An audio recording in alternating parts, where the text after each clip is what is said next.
क्या आपने कभी आईपी एड्रेस के थ्रू या डिजिट्स के थ्रू किसी वेबसाइट को एक्सेस किया है? लाइक google.com को जिस तरह से हमने अभी पहली वीडियो के अंदर देखा है कि हम google.com को डिजिट्स के थ्रू एक्सेस करते हैं। ये इस तरीके से या जैसे आपके पास कोऑर्डिनेट्स मौजूद हों किसी लोकेशन के, लेकिन पता ना लिखा हुआ हो कि कहाँ पे जाना है। तो बिल्कुल इसी तरह से डोमेन सिस्टम और होस्टिंग सिस्टम जो है वो वर्क करता है। इस वीडियो के अंदर हम देखेंगे कि डोमेन क्या है, डोमेन को मैनेज कौन करता है, होस्टिंग क्या है, होस्टिंग किस तरह से बनाई जाती है। तो चलो शुरू करते हैं। तो सबसे पहले हम देखते हैं कि डोमेन क्या है। डोमेन आपका एक यूनिक एड्रेस है इंटरनेट के ऊपर। अब यूनिक एड्रेस से क्या मुराद है कि वो पता जो आपके पास लिखा हुआ होता है और आप किसी भी फिजिकल एड्रेस पर किसी के घर, किसी के शॉप, किसी के ऑफिस में पहुंच जाते हैं। इसी तरह यूनिक एड्रेस इंटरनेट के ऊपर वो होता है जो आप किसी भी ब्राउजर के अंदर ऊपर लिखते हैं, जैसा कि godesign.pk, google.com। तो इसी तरह ये जो एड्रेस होता है जो आप टाइप करते हैं ब्राउजर के अंदर, वो आपको एक वर्चुअल स्पेस पर लेकर जाता है, एक वर्चुअल एड्रेस के ऊपर, एक जगह के ऊपर लेकर जाता है जहां पे फाइल्स हो सकती हैं, जहां पे सर्च इंजन हो सकता है, जहां पे इंफॉर्मेशन हो सकती है, वीडियोस हो सकती है, कुछ भी हो सकता है। तो डोमेन बेसिकली वो एड्रेस है जो आपको किसी जगह पर लेकर जाता है। अब आईपी एड्रेस क्या है? आईपी एड्रेस बेसिकली एक न्यूमेरिकल डिजिट्स हैं, ठीक है। जिस तरह से आपका फोन नंबर होता है, इसी तरह से ये डिजिट्स होते हैं जो किसी भी होस्टिंग की तरफ जो है वो आपको डायरेक्ट करते हैं। किसी भी समझ लें होस्टिंग का वो नंबर होता है। जब आप किसी को फोन नंबर पे मिलाते हैं तो अगले बंदे को कॉल जाती है। इसी तरह वो जो डिजिट्स होते हैं, जब आप वो टाइप करते हैं तो आप किसी होस्ट के साथ जो है वो कनेक्ट हो जाते हैं। तो अब डिजिट्स को याद रखना is impossible. There will be like millions of websites. आपने दराज पे जाना है, आप डिजिट्स के दराज के कौन से डिजिट्स हैं, गूगल के कौन से डिजिट्स हैं, माइक्रोसॉफ्ट के कौन से हैं, हर जगह पर आपको डिजिट्स याद रखना पड़ेंगे। बट डोमेन जो सिस्टम है, डीएनएस है, बेसिकली वो इस सारे सिस्टम को इजी बनाता है। वो क्या करता है कि आपके वो जो डिजिट्स हैं, वो जो स्पेस की तरफ आपको डायरेक्ट करते हैं, उनको वो अल्फा न्यूमेरिकल फॉर्म के अंदर जो है वो कन्वर्ट करता है। आपको एक इजी टू रिमेंबर जो है वो नेम दिया जाता है, जैसे कि गो डिजाइन, जैसे कि गूगल। बेसिकली आप गूगल लिखते हैं तो आप उसके बाद रीडायरेक्ट होते हैं उन डिजिट्स पर, और वो डिजिट्स जो है आगे आपको होस्टिंग पर और फाइल्स पर ले जाते हैं। लेकिन आपको वो सब कुछ जो है वो याद रखने की जरूरत नहीं होती। तो IP address is a digital form of domain. Little something like this. Hey, hi there. I want to go to www.code.org. Yeah, I don't know the IP address for that domain. Let me ask around. Hey, you know how to get to code.org? Yeah, I got it right here. It's 174.129.14.120. Oh, okay, great, thanks. Yeah, I'm gonna write that down and save it for later in case I need it. Hey, here's that address you wanted. Awesome. Thank you.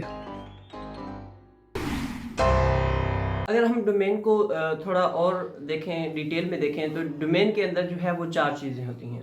सबसे पहले आपके पास होता है HTTP या HTTPS होता है। Secondly आपके पास www domain के अंदर लिखा हुआ आता है।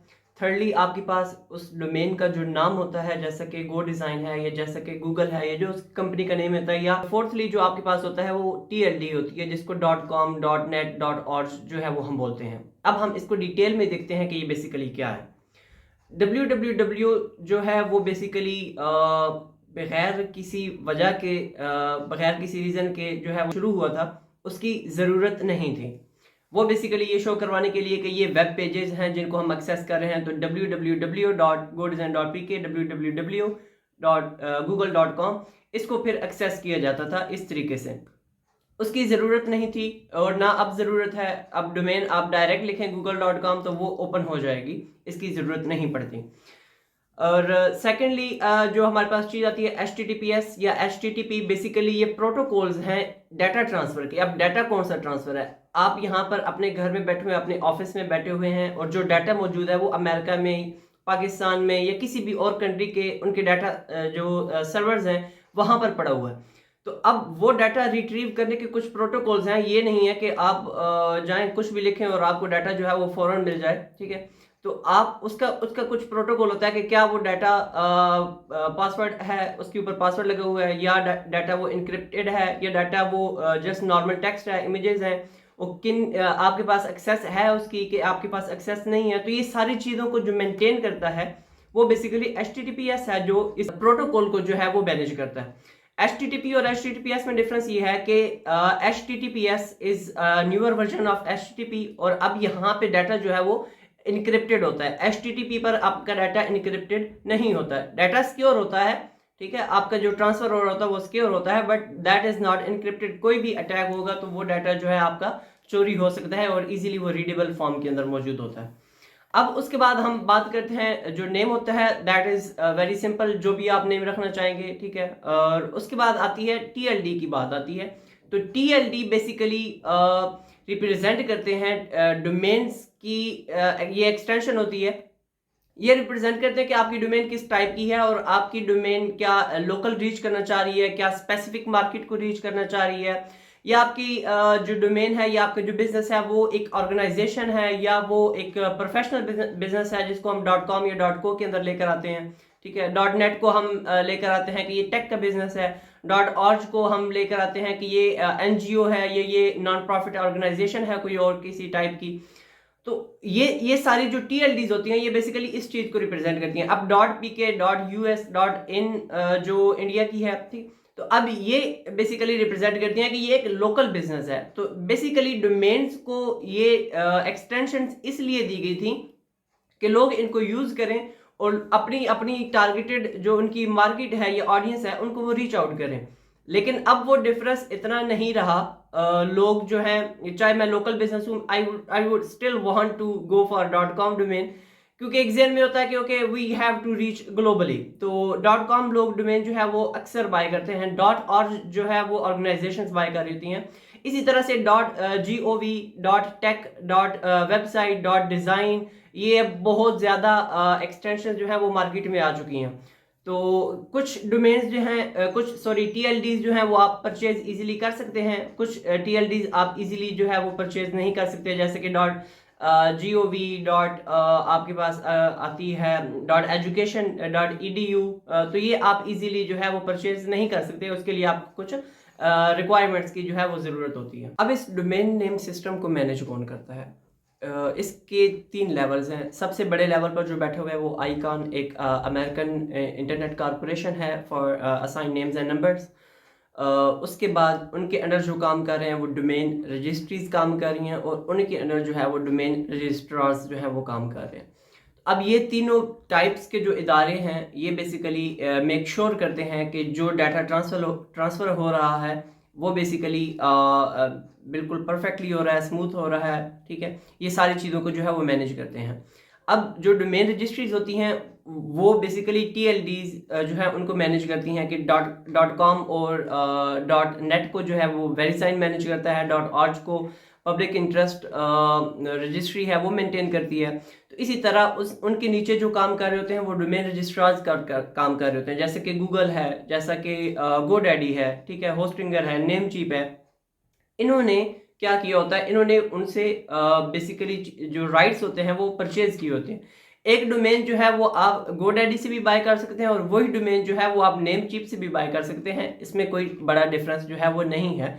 ये बेसिकली जो वो डोमेन की वो जो कॉस्ट होती है, ठीक है, उसका कुछ हिस्सा जा रहा होता है, लेकिन जो बेसिक कॉस्ट उनकी जो डिफरेंस होता है वो उनकी सर्विसेज का डिफरेंस होता है। नेमचीप जो है हो सकता है आपको बेटर सर्विस प्रोवाइड करे, होस्टिंगर हो सकता है आपको उससे बेटर सर्विस प्रोवाइड करे और आपकी जो कॉस्ट है वो ज़्यादा हो जाए। GoDaddy आपको चीप जो है वो डोमेन प्रोवाइड करे, बट उनकी सर्विस जो है वो बेकार हो, तो आपको वो बेसिकली सर्विस की कॉस्ट आ रही होती है। सिर्फ डोमेन आपकी वेबसाइट को आपके यूजर्स तक ले जाने के लिए काफ़ी नहीं है, आपको वेब होस्टिंग की ज़रूरत पड़ती है। Web hosting basically consist of the files, the images, the PDFs, the videos, the text, all of it makes web hosting. अब वेब होस्टिंग जो है वो मेक श्योर करती है कि आपकी वेबसाइट सिक्योर हो, जो SSL है वो वहाँ से मैनेज होता है, आपके पास ईमेल डिलीवरी हो रही हो, जो ईमेल सिस्टम होता है वो होस्टिंग मैनेज करती है, ठीक है। आपकी वेबसाइट जो है वो एक्सेसिबल हो और लोगों तक वो ये मैनेज करती है। तो जितनी भी मैनेजमेंट होती है आपकी वेबसाइट की, वो आपकी डोमेन से कभी भी नहीं, डोमेन रजिस्ट्रार से कभी भी नहीं हो रही होती, वो सारी की सारी आपकी होस्टिंग से मैनेज हो रही होती है। अब होस्टिंग में बेसिकली होता क्या है? होस्टिंग में ये होता है कि मैं आपको जो है वो एक एग्जांपल देता हूँ कि आप जाते हैं ब्राउज़र के अंदर, लिखते हैं godesign.pk, आप वेट करते हैं, विद इन 2 सेकेंड्स आपके पास एक वेबसाइट शो हो जाती है। बैकएंड पे क्या हुआ है? बैकएंड पे ये हुआ है कि आपने लिखा godesign.pk, इसको जो है वो कन्वर्ट किया गया डिजिट्स की फॉर्म के अंदर। डिजिट्स की फॉर्म ने देखा कि ओके, पहले तो उसने सोचा कि godesign.pk क्या है, उसको कन्वर्ट किया कि ओके ये नंबर है जो उसको नंबर असाइन किया गया, ओके ये नंबर कहाँ पे जो है लेकर जाता है, वो उस सर्वर के ऊपर गया। उस सर्वर के ऊपर जो रिक्वेस्ट थी हमारी, जो हमने लिखा था, उस सर्वर से उसने डाटा फेच किया कि ओके जो एड्रेस दिया गया है उसके मुताबिक ये डाटा है। उसने वहाँ से डाटा उठाया, डाटा लेकर उसने हमारे ब्राउज़र के अंदर हमारी स्क्रीन के सामने वो डाटा प्रेजेंट कर दिया। तो this was all the process. यहाँ इसके अंदर उसने HTML को लेकर आया, CSS को लेकर आया, जावास्क्रिप्ट को लेकर आया, उसके अंदर जितनी इमेजेस, जितना कुछ डाटा था वो सारा जो है वो हमें उसने लेकर प्रेजेंट किया। क्या आपने कभी किसी दोस्त को जूम के थ्रू अपने सिस्टम की एक्सेस शेयर की है? अब उससे क्या होता है कि आप किसी अपने फ्रेंड के कंप्यूटर को, अपने उनके लैपटॉप को जो है एक्सेस कर सकते हैं ऑनलाइन, और आप उनका वो जो पूरा सिस्टम होता है वो मैनेज कर सकते हैं। अब जो हमारे पास सर्वर्स होते हैं वो बेसिकली 24/7 जो है वो ऑन रहते हैं। आप कभी भी किसी वेबसाइट को एक्सेस करना चाहें तो वो बेसिकली कंप्यूटर जो है, वो जो सर्वर है वो हमेशा ऑन रहता है। तो इसलिए जो सर्वर जब आप बाय करना चाह रहे होते हैं तो फिर आपने ये देखना होता है कि उनका अप टाइम कितना है, उनकी सिक्योरिटी क्या है, उनकी मेंटेनेंस का क्या लेवल है, उनकी सर्विस का क्या लेवल है।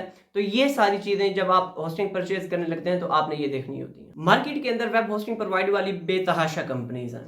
उनकी सरफहरिस्त के अंदर ब्लू होस्ट आता है जो कि रिकमेंडेड है वर्डप्रेस की तरफ से। उसके अलावा आपके पास AWS आता है जो कि एक बहुत बड़ा नाम है अमेजॉन वेब सर्विसेज के नाम से।